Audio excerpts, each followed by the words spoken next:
علی بھی اگلا سوال ہے، عموماً اہل سنت کے ہاں خصی جانور یعنی سیکشول ڈسیبل کی قربانی بڑے شوق سے کی جاتی ہے، جبکہ اہل تشیع ایسے جانور کی قربانی کو حرام سمجھتے ہیں، بلکہ اہل حدیث کا ایک فرقہ جماعت المسلمین بھی خصی جانور کی قربانی کو جائز نہیں سمجھتا۔ اس حوالے سے آپ کا کیا موقف ہے؟ دیکھیں، خصی جانور کے بارے میں یہ جو موقف ہے نا اہل تشیع کی طرف جو منسوب کیا گیا کہ وہ اس کو حرام سمجھتے ہیں، تو یہ ایک مت ہے جو ان کی پبلک کے اندر بھی ہے۔ آپ محقق شیعہ علماء سے پوچھیں تو شیعہ علماء کے اندر ان کے پرانے بزرگوں میں بھی دو رائے پائی جاتی ہیں۔ ایک مطلقاً خصی جانور کی قربانی کو حلال سمجھتے ہیں، دوسرے جو ہیں اسے حرام کی کیٹیگری میں نہیں سمجھتے، وہ کہتے ہیں پریفریبل ہے کہ نہ کیا جائے۔ لیکن آپ کو پتہ ہے جب یہ معاملات آگے چلتے ہیں نا تو پھر زیادہ سختی آنا شروع ہو جاتی ہے دونوں طرف سے، اور اب یہ ہے کہ شیعہ کی منڈیاں زیادہ لگی ہوئی ہیں، جیسے وہ کہتے ہیں شیعہ مچھی شیعہ جانور، اور وہاں پہ خصی جانور کھڑے ہوئے ہوتے ہیں۔ حالانکہ آپ شیعہ علماء سے میں نے باقاعدہ اس کے اوپر پوری ڈیبیٹ کی ہے، وہ کہتے ہیں جی ہمارا یہ کیٹیگوریکل موقف نہیں ہے، ہمارے ہاں دو اقوال ہیں، اور جو دوسرے لوگ ہیں نا جو خصی کی جانور کی قربانی کو جائز نہیں سمجھتے وہ حرام کی کیٹیگری میں نہیں سمجھتے ہیں، وہ فتویٰ نہیں لگاتے کہ آپ کی ہوگی نہیں، وہ کہتے ہیں کہ بہتر ہے کہ یہ نہ ہو۔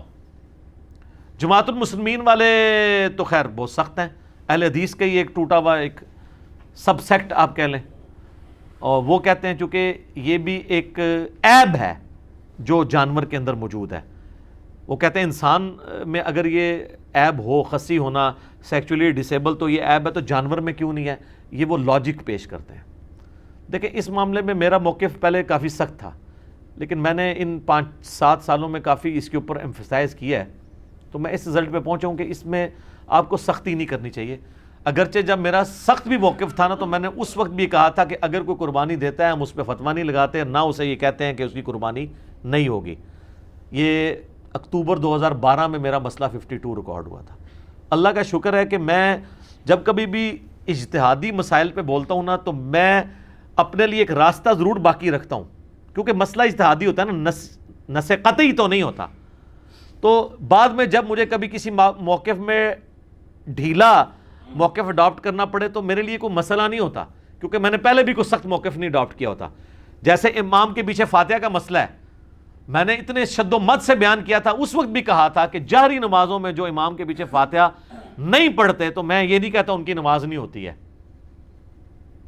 خیر بعد میں اللہ نے شرح صدر کیا تو یہ سمجھ آئی کہ یہ جاری نمازوں میں پیچھے نہ پڑھنے والا عمل زیادہ بہتر ہے، تو مجھے ویڈیو ریکارڈ کراتے ہوئے بھی کوئی مسئلہ نہیں ہو رہا تھا، میں نے کو پہلے اس کو حلال حرام کا مسئلہ بھی نہیں بنایا تھا۔ خصی کے معاملے میں بھی یہی ہے، پہلے تو آپ اس کو سمجھ لیں کہ یہ خصی جانور کو عیب کے طور پر جن لوگوں نے دلیل کے طور پر پیش کیا ہے تو اس کی اصل دلیل تو ہے قرآن حکیم میں، سورہ نساء کی آیت نمبر 119، جس میں آتا ہے کہ شیطان نے کہا تھا کہ میں لوگوں کو ابھاروں گا کہ یہ جانوروں کے چیریں گے، بتوں کے نام پہ چھوڑتے تھے۔ اس میں آگے الفاظ ہیں وَلَآمُرَنَّهُمْ فَلَيُغَيِّرُنَّ خَلْقَ اللَّهِ، میں انہیں ضرور ابھاروں گا کہ تیری بنائی ہوئی تخلیق کو یہ بدلیں گے۔ تخلیق بدلنے میں ہر وہ کام داخل ہے جو نیچر کو آپ ہٹ کے کوئی کام کرتے ہیں، چاہے وہ کان چیر دیں، چاہے وہ آپ سینگ توڑ دیں کسی کا، ٹھیک ہے۔ اور اسی کیٹیگری میں تفسیر طبری جو اہل سنت کی پہلی تفسیر ہے ابن جریر طبری کی، انہوں نے اسی آیت کے کانٹیکسٹ میں لکھا ہے صحیح سند کے ساتھ کہ انس ابن مالک کہا کرتے تھے، ابو صحابی رسول ہیں، سنی شیعہ سے بلند ہیں وہ، کہ جانور کو خصی کرنا اس کی تخلیق کو بدلنا ہے۔ مصنف عبد الرزاق میں، المصنف ابن ابی شیبہ میں، سنن الکبریٰ البیہقی میں، سر ان 3 کتابوں کے نام یہ رٹ لیں آپ، یہ 3 کتابیں جس میں آپ کو صحابہ اور تابعین کے اعمال اور افعال مل جائیں گے۔ مصنف تو کہتے ہی اس کو ہیں جس میں کثرت کے ساتھ صحابہ اور تابعین کے ہوں، مصنف ابن ابی شیبہ، مصنف عبد الرزاق اور سنن الکبریٰ البیہقی، اس میں آپ کو کئی تابعین کا ملے گا کہ وہ جانور کو خصی کرنے کو حرام سمجھتے تھے، اور کئی کہتے تھے یہ جواز کی حد تک ٹھیک ہے۔ امام احمد بن حنبل سے مسائل احمد ان کی کتاب ہے جس میں ان کے فتاوی ہیں، ان سے پوچھا گیا تو وہ کہتے ہیں میں اللہ سے امید کرتا ہوں کہ خصی جانور کی قربانی درست ہوگی، وہ بھی کانفیڈنس سے نہیں کہتے۔ رہے ہمارے اہل سنت میں تو وہ ایک حدیث کو لے کے پھر رہے ہیں جو سنن ابی داؤد میں، اور روایت تو ضعیف ہے، کہ نبی صلی اللہ علیہ وآلہ وسلم نے 2 چتکبرے سینگوں والے مینڈے، کالا چٹا یعنی ان کے اوپر وہ بنے ہوئے تھے نشانات، وہ قربان کیے جو خصی بھی تھے. یہ ابو داؤد میں حدیث ہے. اس کا ایک حصہ تو صحیح مسلم میں ہے کہ آپ علیہ السلام نے 2 چتکبرے مینڈے سینگوں والے قربان کیے اور آپ نے ان کو پہلو کے بل لٹا کے ان پہ پاؤں رکھ کے بسم اللہ واللہ اکبر تکبیر پڑھ کے ان کو ذبح کیا. اور مسلم شریف میں الفاظ ہیں, آپ نے ساتھ یہ بھی کہا اللہم تقبل من محمد و آل محمد و امت محمد, اے اللہ اسے قبول کر لے محمد, آل محمد اور امت محمد کی طرف سے صلی اللہ علیہ وآلہ وسلم اجمعین. تو اس حدیث کہ یہ الفاظ تو بخاری مسلم میں ہے. یہی حدیث ابو داؤد میں آتی ہے نا, اس میں خصی کے الفاظ بھی ہیں کہ 2 سینگوں والے چتکبرے اور خصی, لیکن وہ روایت ضعیف ہے. اس میں محمد بن اسحاق مدلس ہیں اور ان سے روایت کر رہے ہیں اور سما کی تصریح نہیں ہے. اس لیے یہ حدیث مشکات میں جب آئی ہے نا, 1461 نمبر ہے مشکات میں 1461, اس کے فٹ نوٹ پہ شیخ زبیر صاحب نے لکھا ہے اس حدیث کے کانٹیکسٹ میں کہ یہ حدیث جو ہے وہ ضعیف ہے خصی والے الفاظ کے ساتھ, باقی سارے الفاظ ثابت ہیں. لہذا وہ زبیر صاحب کا جو پرانا کوئی حکم کہ یہ ابو داؤد میں لگا ہوا تھا نا, تو اس کو آپ چینج سمجھیں. وہ انوار الصحیفہ کے اندر جو سنن اربعہ کی تحکیم ہے اس میں بھی انہوں نے اس کو ضعیف کہا ہے. تو یہ حدیث تو ہے ضعیف. اب یہ محمد بن اسحاق تو مشہور مدلس ہے اور اہل حدیث کے ہاں تو یہ مدلس ہونے کی وجہ سے ان کی روایت جو ہے ضعیف ہے, جو کہ مسلم کے مقدمے میں ہے کہ مدلس کی ان والی روایت سما کی تصریح کے بغیر ضعیف ہے. رہے حنفی تو حنفیوں کے ہاں تو محمد بن اسحاق ویسے ہی ضعیف راوی ہے. وہ کہتے ہیں صرف اس کی تاریخ میں باتیں لی جائیں گی کیونکہ امام المغازی ہے. سیرت ابن اسحاق پہلی سیرت کی کتاب یہی لکھی گئی ہے, انہوں نے ہی لکھی ہے. یہ تابعی ہیں, انس ابن مالک کے شاگرد ہیں. سیرت ابن شام اس کی تلخیص کی گئی ہے بعد میں امام ابن شام نے. وہ جو فاتحہ خلف الامام والی حدیث ہے نا ابو داؤد کی کہ فجر کی نماز میں بھی صحابہ پیچھے پڑھ رہے تھے تو آپ فرمایا صرف فاتحہ پڑھو, اس حدیث کو تو صحیح کہتے ہیں اہل حدیث. تو اس وقت حنفی ان کو یہ جواب دیتے ہیں کہ اس میں محمد بن اسحاق ہے اور وہ ضعیف راوی ہے, اور خود یہ خصی والی حدیث جو ہے محمد بن اسحاق والی پیش کر رہے ہیں. دیکھا آپ نے 2 نمبری, یہی 2 نمبری اس میں کی بھی ہے جو ابو داؤد میں حدیث ہے نا کہ عبداللہ بن عمر بن عاص جن کو وہ دعا یاد نہیں ہوتی تھی ان کے گلے میں تختی لٹکا دیتے تھے. تو وہ تقی عثمانی صاحب بھی بیان کر رہے تھے, میں نے کہا تھا سر اس کو دیکھ لیں, پہلے تو آپ نے نام ہی غلط لیا ہے, عبداللہ بن عمر نہیں ہے, عبداللہ بن عمر بن عاص ہے جس کو اردو میں عمرو لکھا جاتا ہے. اور دوسرا یہ ہے کہ اس میں تو محمد بن اسحاق ہے جو آپ کے نزدیک ضعیف ہے, تو آپ یہ روایت کس طرح آگے بیان کر رہے ہیں کہ تعویذ لٹکاؤ گلے کے اندر. تو محمد بن اسحاق مدلس ہیں, ان سے روایت کر رہے ہیں, لہذا یہ روایت ہوگی ضعیف.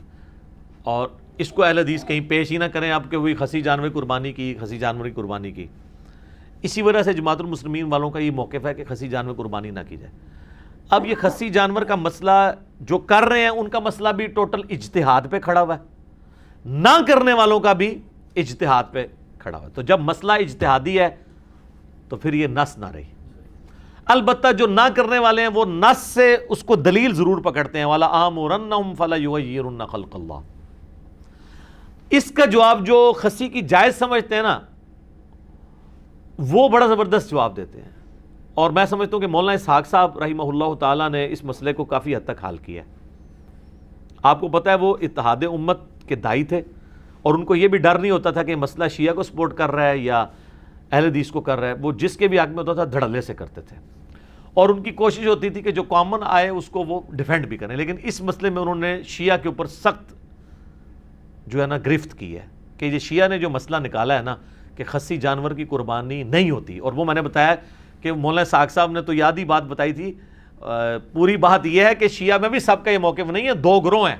میں نے باقاعدہ شیعہ کے بڑے علماء کے ساتھ ڈسکس کیا ہے, آفتاب جوادی صاحب کے ساتھ ڈسکس کیا جو بڑے محدثین میں سے ہیں, زبیر علی زئی صاحب کے وہ دوست بھی ہیں, جامعۃ الکوثر اسلام آباد میں آپ لوگوں کی بلکہ ملاقات بھی ہوئی ہے ان کے ساتھ. تو وہ بھی کہہ رہے تھے ہمارے میں بھی 2 گروہ ہیں, لہٰذا یہ کوئی اتنا بڑا مسئلہ نہیں, اس کو مسئلہ بنایا جائے.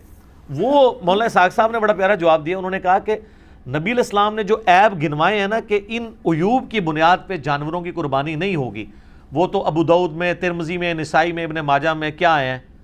کان کٹا ہوا, سینگ ٹوٹا ہوا, لنگڑا, کانا, لاغر, بیمار. تو حضور علیہ السلام نے کہیں پہ بھی خصی کا ذکر نہیں کیا. اگر یہ مسئلہ اتنا ہی ہوتا تو کسی حدیث میں تو آ جاتا نا کہ خصی بھی وہ عیب ہے کہ جس کی وجہ سے قربانی نہ کی جائے.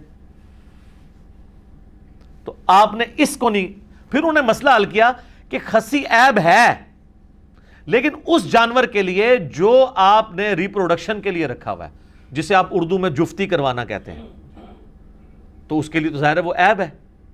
جیسے یہ بھینسوں کو لے جاتے ہیں باڑوں میں, بھینسوں کے پاس بھینسیں ہوتے ہیں جو ان کے پاس, تو ظاہر ہے کہ وہاں تو کوئی ایسا بھینسا تو نہیں رکھا جائے گا کہ جو وہ ان کی ریپروڈکشن نہ کر سکے, تو وہاں کے لیے وہ عیب ہے.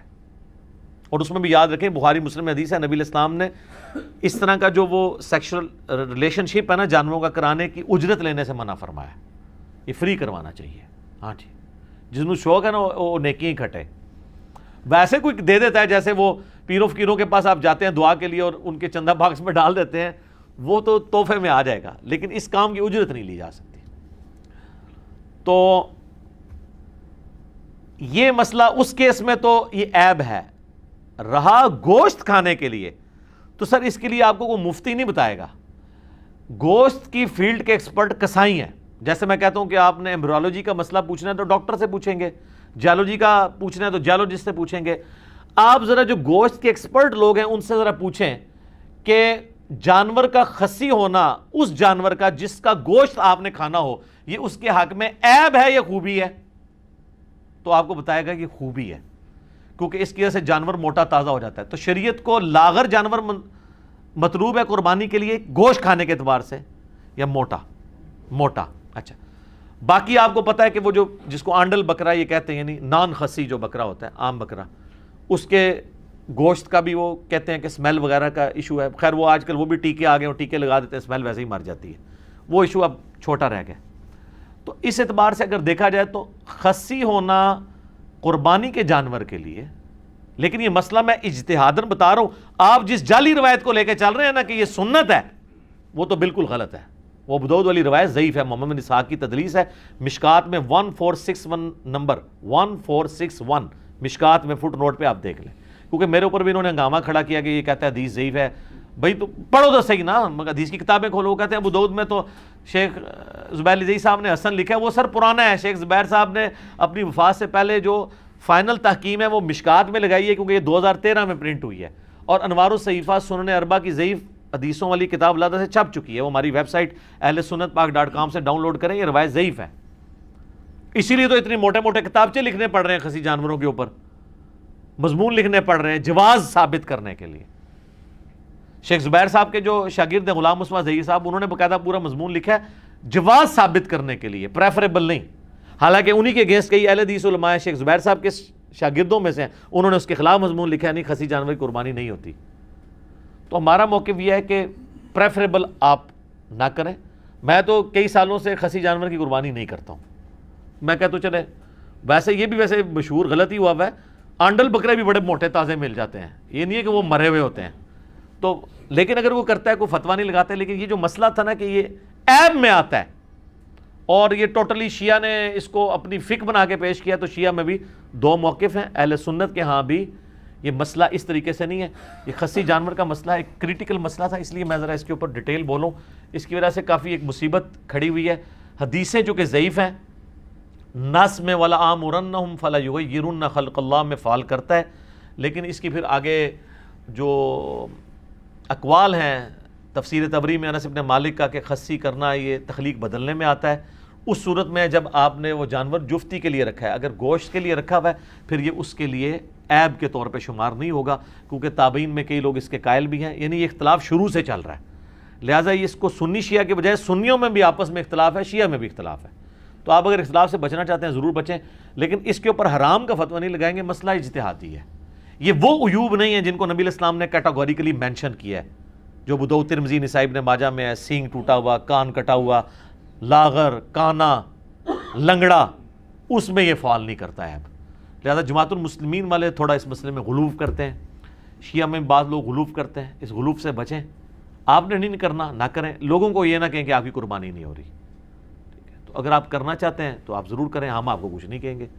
خود ہم کوشش کرتے ہیں کہ ہم خسی بکرے کی قربانی نہ کریں, ہم احتیاط والی سائڈ پہ رہتے ہیں. لیکن مسئلہ پھر میں بتا رہا ہوں یہ اجتہادی ہے, یہ نص والا مسئلہ نہیں ہے. ٹھیک ہے, اور اگر آپ دلائل کو اگر دیکھنا شروع کریں تو مجھے مولانا اسحاق صاحب کا موقف مضبوط لگا کہ جو گوشت کے لیے جانور ہے اس کا خصی ہونا اس کا عیب نہیں ہے، اور جو جفتی کے لیے جانور ہے اس کا خصی ہونا اس کا عیب ہے۔ تو تھنک آؤٹ آف باکس کریں تو آپ کو کئی ایک چیزیں خود بخود کلیئر ہو جاتی ہیں۔ لہٰذا یہ اجتہاداً میں اس کو سمجھ رہا ہوں کہ جائز ہے۔ نص جو ہے نا وہ روایت ابو داؤد والی کمزور ہے، آپ جہاں سے مرضی لیں وہ روایت کمزور ہے، اس کی جتنی اسناد ہے سب میں محمد بن اسحاق مدلس ہیں اور ان سے روایت کر رہے ہیں، تو اس کی بنیاد پہ نہیں بلکہ تابعین میں سے کچھ لوگوں کی بنیاد پہ اور باقی دلائل کو دیکھنے کے بعد یعنی اس کا جواز موجود ہے۔ ٹھیک ہو گیا جی؟ جزاکم اللہ خیر۔